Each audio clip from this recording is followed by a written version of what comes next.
Hi, today I'm going to take you on a journey to Houma, Louisiana about 58 years ago. I've always talked about my mom not being a fabulous cook, but my aunts were. And so when we were evacuated and eventually lost our home in Hurricane Betsy, we had to have a place to go. So we went to Houma and we lived in a garage apartment above, it was in this great little area on Main Street, and right next to it was a movie theater. And when my parents were going back and forth to repair the house, we would stay with my aunt, and we went to school there, and we were refugees. We basically had no place, evacuees, we had no place to go. So we stayed there and got into the culture. Now, my dad's family, of course, was from Houma, and his sisters could cook up a storm.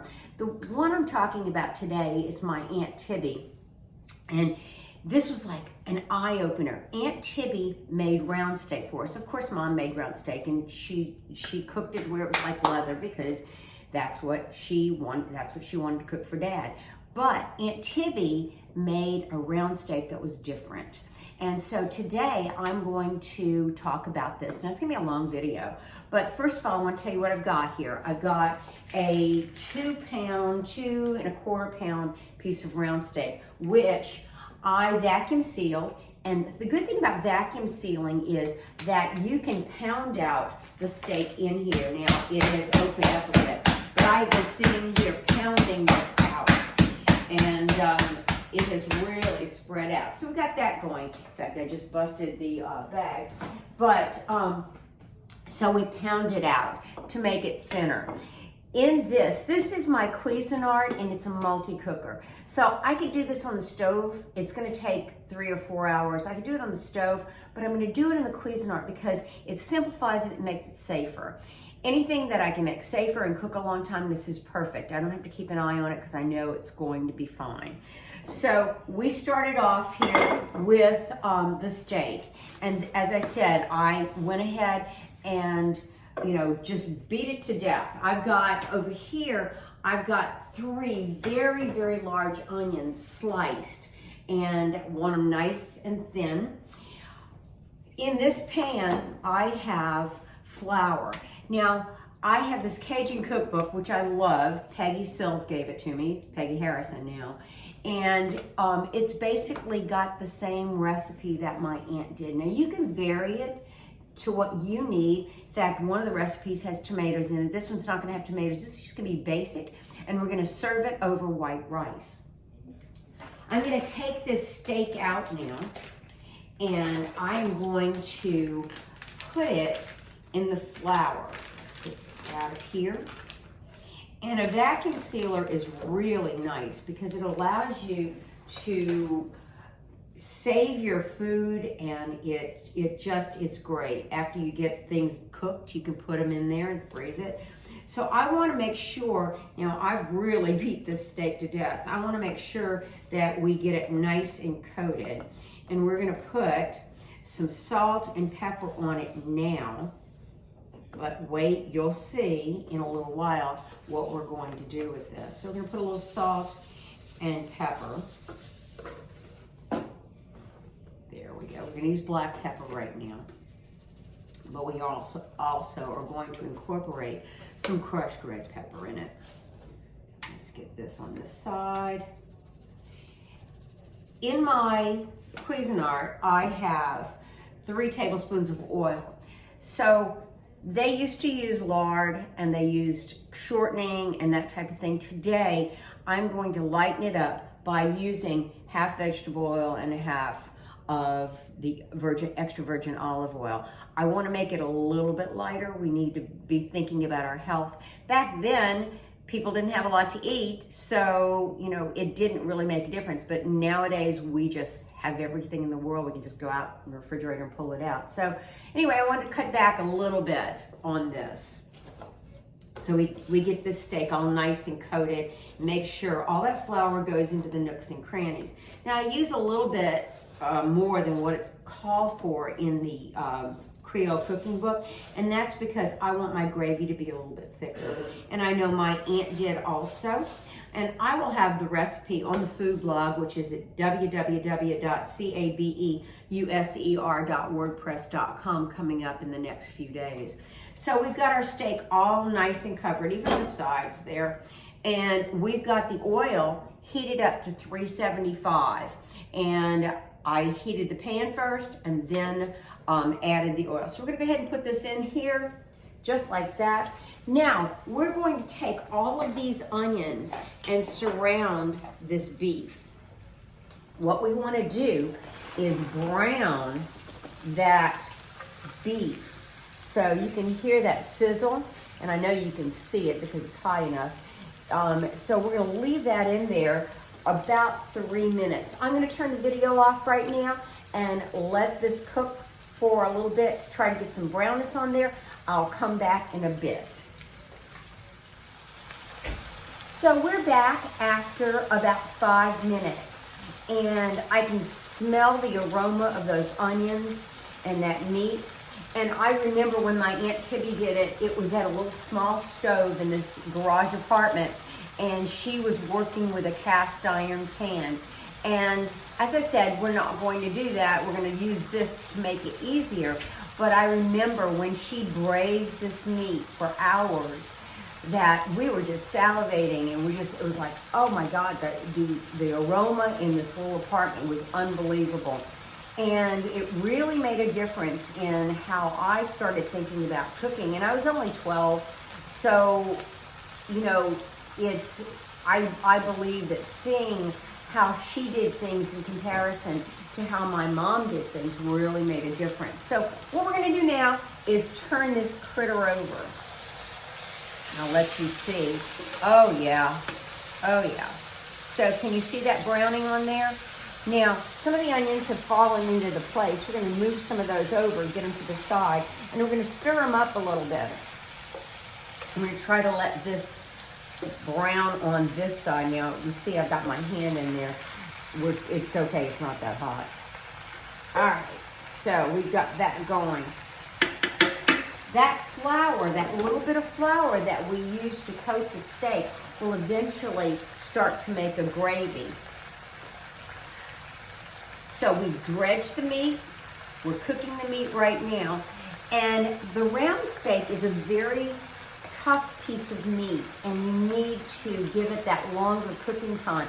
As I said, we're going to cook it on low for 3 to 4 hours. So it's going to take a bit of time for this. I'll come back after it's done. But right now we're going to go ahead and add some seasonings. You know, I don't always like to add the garlic and that type of thing early on. But if we're going to add the garlic to the sides and on top of the onions. So let's get that in there. And you can add a little bit more if you want, or a little bit less, depending on what you feel like you need. I went out and chopped some fresh parsley. We'll put that in a little bit later. But it's been freezing here. I had my parsley covered, thank goodness, and I had my celery covered because I grow it out in the back. I was really thrilled that we had that opportunity to save those. I'm going to put in bay leaf, but I'm going to put it in later, so I'm going to put that on the side. I've got thyme, and thyme was a big seasoning, that spice that they used back then, herb really. And so I'm going to go ahead and put that in right around in there. I may adjust it. That's a little bit. That's what the Picayune cookbook called for, but I think it's going to need a little bit more. And the next thing we're going to add is, in the Times Picayune cookbook, it called for vinegar, and that's what they would have used in the olden days. But we're going to go ahead and add sherry. So we're going to add that to the sides. And I think we're just going to do it pretty liberally there. So in the Times Picayune cookbook, called for 2 tablespoons. That was about 4 tablespoons of sherry. And that's going to cook off. You're not going to keep the alcohol.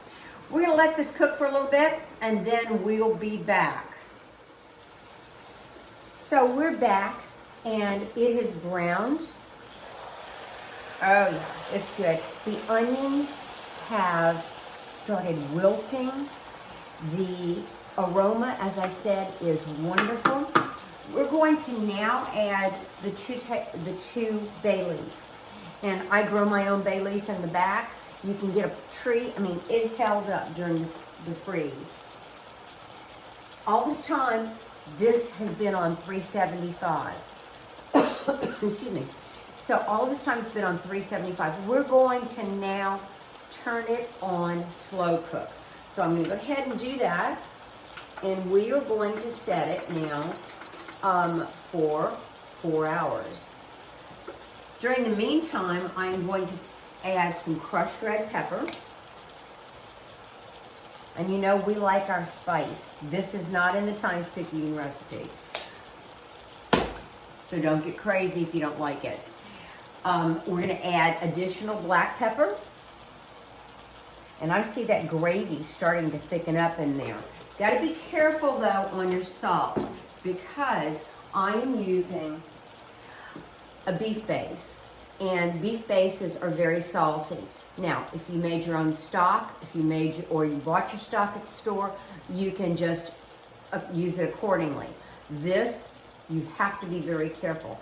Although I do find it gives a better flavor, a flavor boost. You know, it's always better to make your homemade stock. But when you don't have time, or when you need to do other things, this is perfect.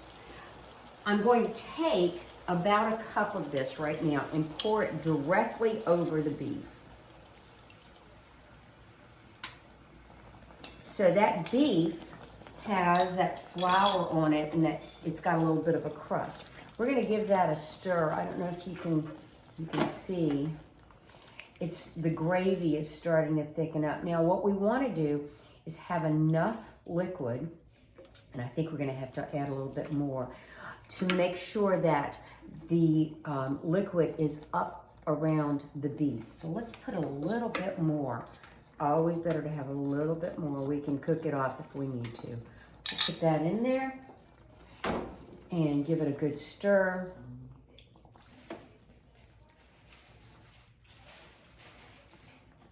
And that smells so, so good right now. And I'm going to add part of the parsley, just half of it. And I have about 3/4 of a cup. I don't want to add all of it because I want some of the color to stay. Once you cook vegetables and green things down, they get grayish. So I want a little color later on. I'm going to give this a taste to see how my salt is. So let me do that really quickly.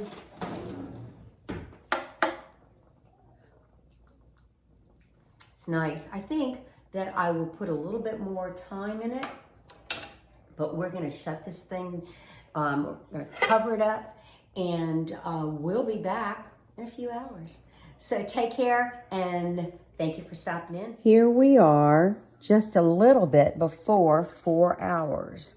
So it's been cooking now for close to 4 hours, and we are going to put it on warm because we're going to be eating it a little bit later. As you can see, we added the additional parsley, and the onions have gotten nice and cooked. The meat is tender, and we are good to go.